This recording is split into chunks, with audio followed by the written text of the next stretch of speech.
Hi friends, welcome back to Sujana's kitchen. ഇന്ന് ഞാൻ തയ്യാറാക്കാൻ പോകുന്നത് മലബാർ നൈസ് പത്തിരിയാണ്. വളരെ എളുപ്പത്തിൽ തയ്യാറാക്കാൻ പറ്റും. ഇതിൻ്റെ പ്രത്യേകത എന്താണെന്ന് വെച്ചാൽ ചോറ് കൊണ്ടാണ് നമ്മളിത് തയ്യാറാക്കാൻ പോകുന്നത്. അപ്പോൾ ഇതെങ്ങനെയാണെന്ന് നോക്കാം. അതിനു മുമ്പ് എല്ലാവരും സബ്സ്ക്രൈബ് ചെയ്യണം, ലൈക്ക് ചെയ്യാനും ഷെയർ ചെയ്യാനും മറക്കരുത്. ബെൽ ബട്ടൺ ക്ലിക്ക് ചെയ്താലേ ഞാനിടുന്ന പുതിയ വീഡിയോസിൻ്റെ നോട്ടിഫിക്കേഷൻ നിങ്ങൾക്ക് ലഭിക്കുകയുള്ളൂ. അപ്പോൾ ഇതെങ്ങനെ തയ്യാറാക്കുന്നു നോക്കാം. അപ്പോൾ നമുക്ക് ഇതിന് വേണ്ടത് ഞാൻ പറഞ്ഞു ചോറാണ് നമുക്ക് വേണ്ടതെന്ന്.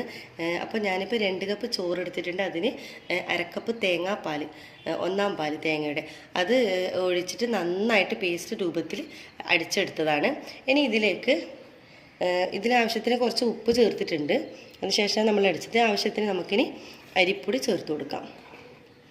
ഇത് നമുക്കൊരു കുഴച്ച് കിട്ടുന്ന പാകത്തിന് വേണം ഇത് നമ്മൾ അരിപ്പൊടി ചേർക്കാൻ. അതുകൊണ്ട് എത്ര അളവ് എന്ന് പറയാൻ പറ്റില്ല.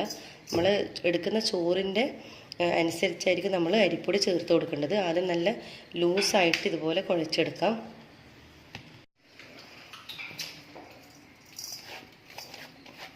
നന്നായിട്ട് കുഴച്ചിട്ടുണ്ട്. നല്ല സ്മൂത്തായിട്ട് കുഴയ്ക്കണം. നല്ല സോഫ്റ്റായിട്ട് വേണം.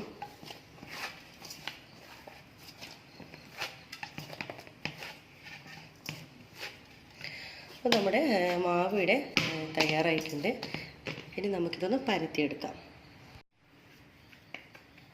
അപ്പം നമ്മളിതുപോലെ ഒരു ഉരുളകൾ എടുക്കാം. ഇതുപോലെ ചെറിയ ഉരുളകളാക്കി എടുത്ത് നമ്മളിതുപോലെ കൈകൊണ്ട് തന്നെ ഒന്നിങ്ങനെ ചെറിയ തോതിലൊന്ന് ആക്കാം. അതിന് ശേഷം നമ്മുടെ അരിപ്പൊടിയിൽ ഇതുപോലെ ഒന്ന് മുക്കിയെടുക്കുക.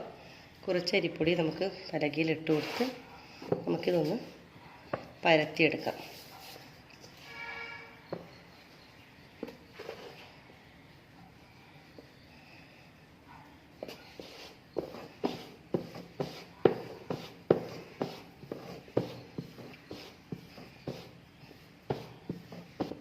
നന്നായിട്ട് നമ്മൾ വളരെ നൈസിൽ നമ്മൾ പരത്തി എടുത്തിട്ടുണ്ട്.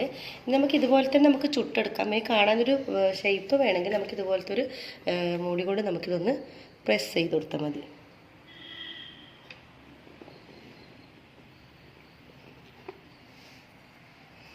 കണ്ടല്ലോ, നമുക്ക് ബാക്കിയുള്ള മാവൊക്കെ നമുക്കിതുപോലെ എടുക്കാം.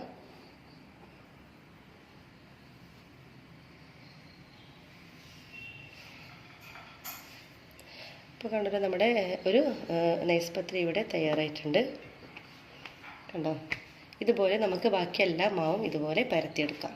ഇപ്പോൾ ഒരു പത്തിരിൻ്റെ ഓർഡർ എടുക്കാം. അപ്പം നല്ലവണ്ണം ചൂടാവട്ടെ. നമ്മൾ പരത്തി വെച്ചിട്ടുള്ള ഓരോ പത്തിരി ഇതിലോട്ടേക്ക് ഇട്ട് കൊടുക്കാം.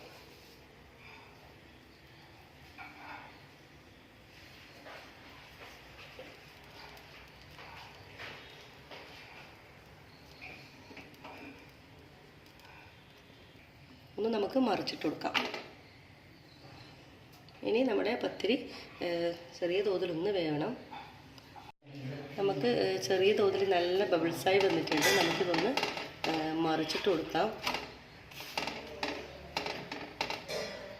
4 ഭാഗം ഇതുപോലെ ഒന്ന് പ്രസ് ചെയ്ത് കൊടുക്കണം. കണ്ടോ, അപ്പോൾ നമ്മുടെ പത്തിരി ഇപ്പോൾ ഇവിടെ തയ്യാറായിട്ടുണ്ട്. നമുക്കിതൊന്ന് കോരി ഇതുപോലെ ഒരു കാസറോളിൽ മാറ്റിയെടുക്കാം. അപ്പോൾ ഇതുപോലുള്ള ഒരു കാസറോളിൽ ഇതുപോലെ നല്ല അടപ്പുള്ള പാത്രത്തിലോ അങ്ങനെ ഏതെങ്കിലും ഒന്ന് നമ്മൾ ഇട്ട് വെക്കണം. അപ്പോൾ നല്ല സോഫ്റ്റായിട്ട് വരും. ഇതുപോലെ ബാക്കി എല്ലാ പത്തിരികളും നമുക്കിതുപോലെ ചുട്ടെടുക്കാം. അപ്പോൾ നമ്മുടെ മലബാർ നൈസ് പത്തിരി ഇവിടെ തയ്യാറായിട്ടുണ്ട്. നല്ല സോഫ്റ്റാണ്. അപ്പോൾ നിങ്ങളെല്ലാവരും തന്നെ ട്രൈ ചെയ്ത് നോക്കണം. ഫീഡ്ബാക്ക് അറിയിക്കണം. സബ്സ്ക്രൈബ് ചെയ്യണം, ലൈക്ക് ചെയ്യാനും ഷെയർ ചെയ്യാനും മറക്കരുത്. ബെൽ ബട്ടൺ ക്ലിക്ക് ചെയ്താലേ ഞാനിടുന്ന പുതിയ വീഡിയോസിൻ്റെ നോട്ടിഫിക്കേഷൻ നിങ്ങൾക്ക് ലഭിക്കുകയുള്ളൂ. അപ്പോൾ എല്ലാവരും തന്നെ ഇത് ട്രൈ ചെയ്ത് നോക്കണം കേട്ടോ. താങ്ക്